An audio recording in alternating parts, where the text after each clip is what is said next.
नमस्कार। इस वक्त की सबसे बड़ी ब्रेकिंग अपडेट लेकर हाजिर हूं। एफडी और सेविंग अकाउंट पर ब्याज दरें बदल गई हैं और साथ ही आरबीआई ने बैंकिंग नियमों में भी बड़ा फेरबदल कर दिया है।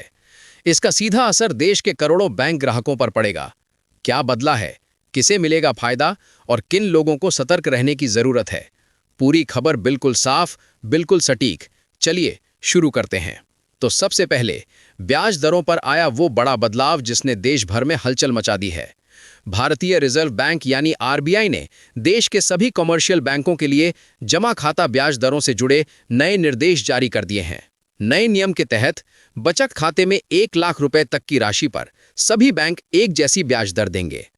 अब तक अलग अलग बैंक अपनी मर्जी से अलग अलग दरें तय करते थे, लेकिन अब ये पूरा सिस्टम एक रूप होगा। 1 लाख रुपए से ज्यादा की जमा राशि पर बैंक अलग ब्याज दर लागू कर सकते हैं। साथ ही ब्याज हर दिन के अंत में खाते में मौजूद राशि के आधार पर तय किया जाएगा और बैंक को यह ब्याज 3 महीने में एक बार ग्राहकों के खाते में जमा करना होगा। आरबीआई का कहना है कि इन बदलावों का उद्देश्य बैंकिंग सिस्टम में पारदर्शिता और ग्राहक हितों की सुरक्षा को मजबूत करना है। अब बात करते हैं एफडी यानी फिक्स्ड डिपॉजिट से जुड़े बड़े बदलाव की। आरबीआई ने साफ कहा है, यदि कोई ग्राहक एफडी की न्यूनतम अवधि से पहले एफडी तोड़ता है तो उसे कोई ब्याज नहीं मिलेगा। मान लीजिए आपने 1 साल की एफडी करवाई और 6 महीने में तोड़ दी तो ब्याज 0।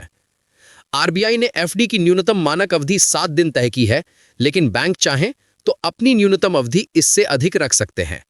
नए नियम में एक और बड़ा बदलाव, यदि एफडी की मैच्योरिटी नॉन वर्किंग डे पर पड़ती है तो ग्राहक को उस दिन का भी ब्याज मिलेगा और बैंक अगले कार्य दिवस को भुगतान करेगा। ग्राहकों के हित में यह एक अहम फैसला माना जा रहा है। इसके अलावा अब बैंक एफडी पर सभी नियम ग्राहकों को पहले से स्पष्ट रूप से बताने के लिए बाध्य होंगे। न्यूनतम अवधि क्या है, ब्रेक करने पर कितना जुर्माना लगेगा, कौन सी दर लागू होगी, सब कुछ पारदर्शी तरीके से बताना होगा। और हाँ, जमा पर लॉटरी, इनाम, विदेश यात्रा जैसे ऑफर अब पूरी तरह प्रतिबंधित हैं। बैंक एजेंटों को किसी भी तरह का अवैध कमीशन भी नहीं दे सकते। अब बात उन खातों की जो अक्सर चर्चा में रहते हैं, एनआरआई और एनआरओ जमा खाते। आरबीआई ने साफ किया है, एनआरआई जमा पर ब्याज दर घरेलू सावधि जमा से ज्यादा नहीं हो सकती।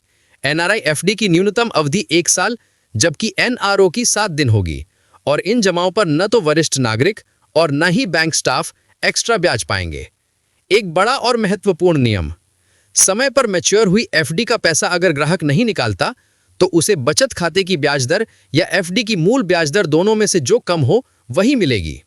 चालू खाते पर सामान्य रूप से कोई ब्याज नहीं मिलेगा, लेकिन खाता धारक की मृत्यु की स्थिति में भुगतान तक उसे सेविंग रेट का ब्याज मिलता रहेगा। सभी पुराने निर्देश रद्द कर दिए गए हैं। अब बैंकिंग क्षेत्र में एक एकीकृत, साफ और सरल ब्याज प्रणाली लागू हो गई है। तो दोस्तों, ब्याज दरों को लेकर आरबीआई ने बड़े और दूरगामी बदलाव कर दिए हैं। अब सेविंग अकाउंट से लेकर एफडी तक हर जगह एक नई व्यवस्था लागू होगी। ग्राहकों के हित में पारदर्शिता बढ़ेगी, लेकिन एफडी समय से पहले तोड़ने वालों के लिए यह खबर सख्त चेतावनी भी है। आप इन बदलावों को कैसे देखते हैं? अपनी राय कमेंट में जरूर बताइए।